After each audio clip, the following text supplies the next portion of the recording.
What's up, YouTube? So recently I got an amazing question on my Patreon community. By the way, link below the video if you want to join. If I could give some advice on value investing in the long run. And today's video will be about that. But before we go into the content, let me ask you for one thing. If you can leave a like on this video, thank you so much for that. At the end of the day, is still the best way to show support. If you are a new viewer, also consider to subscribe. Let's put all of that out of the way, let's go into the video, and I hope you have fun. So guys, the three pillars of value investing. Of course, this is just my perspective, totally fine if you disagree with them or if you see things differently. And at the end of the day, no financial advice, I'll always do your own research. But let's start with this and let's start with the number one. And the number one, in my perspective, is very, very obvious. Knowledge. What I mean with knowledge? Look, this for me is the pillar that I believe is the most important of all. And this pillar alone solidifies all the others I will share with you in a moment. Look, education is the path of knowledge, and knowledge is power. Am I saying something that you should not know at this point? I don't think so, but it's always good to remind that if you don't have knowledge, if you don't invest in education, you probably will feel behind in the market, and there is almost no way around that. It's important to choose a niche and go deep on that niche. With time, you can broaden your horizon. What I mean with this? Okay, so honestly, there is always a lot of people entering the soccer card market. I think we are a market that is still emergent, that is still in expansion, so it's very normal to see new collectors, new investors, new flippers. The name will be up to you. And the advice I tend to give at the beginning is start slow. And start slow can also mean start with something niche, focus in one player, maybe the player you like the most, focus in one set, focus in one era. Basically, don't try to understand the entire forest. Look at one tree. After you know that tree very well, focus on another one and keep moving. That's my best advice, to be totally honest, because knowledge takes a while, and if you try to learn everything, you probably don't learn basically anything, and that will be very problematic long run. Of course, our market is also quite complex. It's very different than if you want to collect baseball, if you want to collect Pokemon or Magic the Gathering. Our market, the reality is, releases are specific for pre-modern and vintage. The releases are around the world, and with that there is some difficulty associated in our market, especially the entry point. Of course, if you collect vintage, if you collect pre-modern, let's say in the last 2-3 years, you also think, yeah, but that's also the best thing. That's also why you can first find a lot of opportunity and also enjoy this journey and also have a unique market to explore. All of that is true, but from a perspective of someone starting right now on the market, could be very, very overwhelming. Many countries, many brands, and still a lot to discover. Like I said, it's a good thing, it's a bad thing. Long run will be a good thing if you stay around. Knowledge leads to opportunity. Our market is still very little explored, if you ask me. And I'm not talking that much about modern, even though I think modern, there is still opportunity there. But if you want to collect vintage, if you like to collect pre-war, of course, also vintage, but you get the point. You probably have so many sets, so many releases that the market is not paying attention, or maybe the market don't even know about them. Look, I'm from Portugal. If you want to explore a pre-war in Portugal, that's an entire world to be discovered. And trust me, we had great players in pre-war, but it's one side of the market that still is waiting for more collectors, for more people to go deep on that topic, on that niche. Hey guys, quick pause on this one. Hope you are enjoying the video, but I want to share two things with you. The first is my Patreon community. If you love this type of videos, you probably love my content on Patreon. I put a new Q&A every week there, and I also put extra audio that you can call a podcast on Saturday. If you join Patreon right now, you have hours and hours and hours of content. It's actually quite crazy. Link below the video if you want to join. In this case, link on the description. The second thing is my Discord server. Amazing place to interact with me, amazing place to interact with other collectors to learn about the soccer card market. We are more than 900 members and we are growing super fast.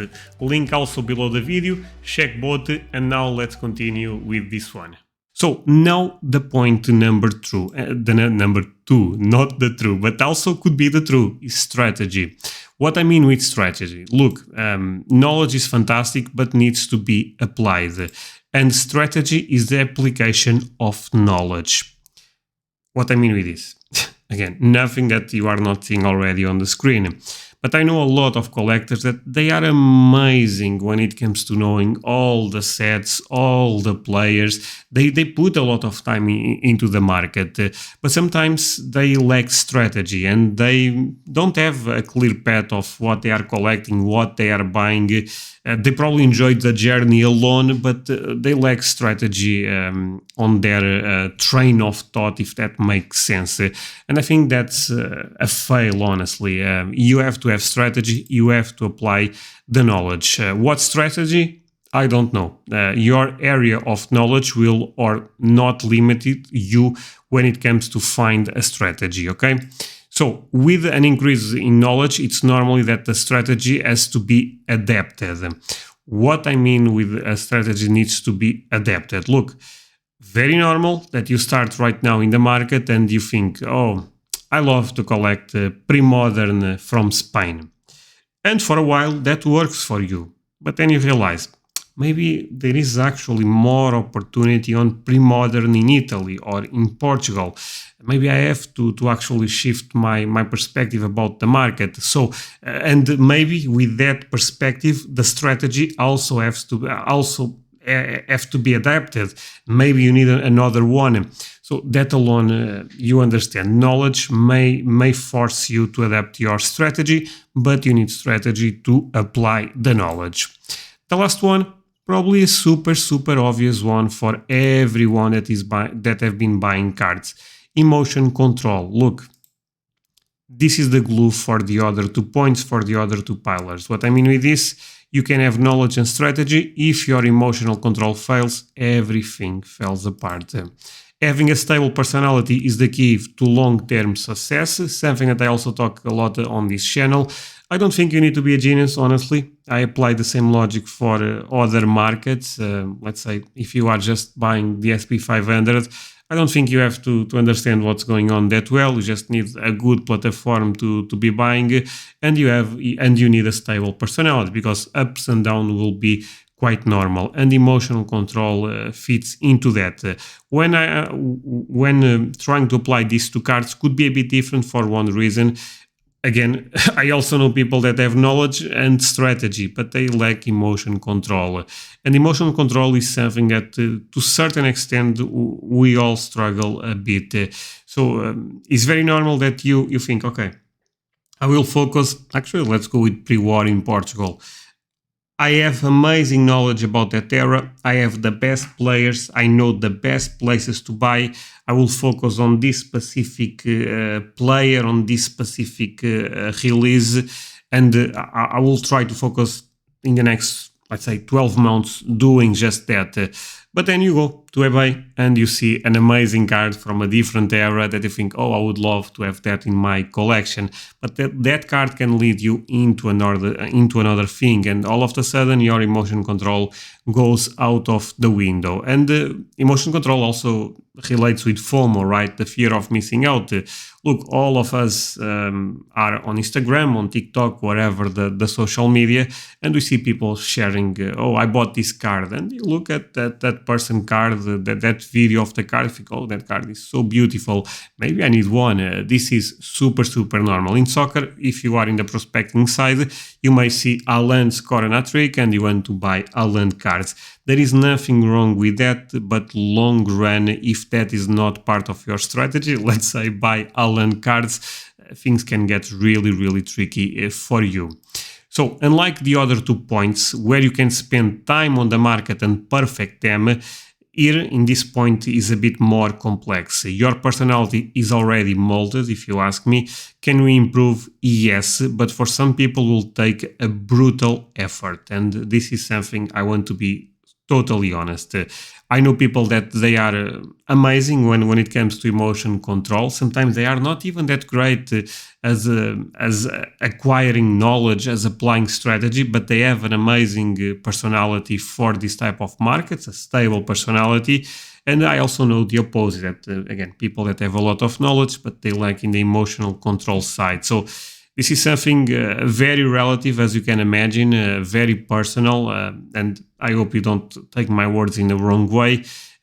You can still work on this, but sometimes you may struggle, and you may fail multiple times until you learn. Nothing wrong with that, but you also have to be prepared. Hope you guys enjoyed this video. It's always a pleasure to talk with all of you guys. It was a short one. Do not forget to leave a like, and see you guys next time. Bye.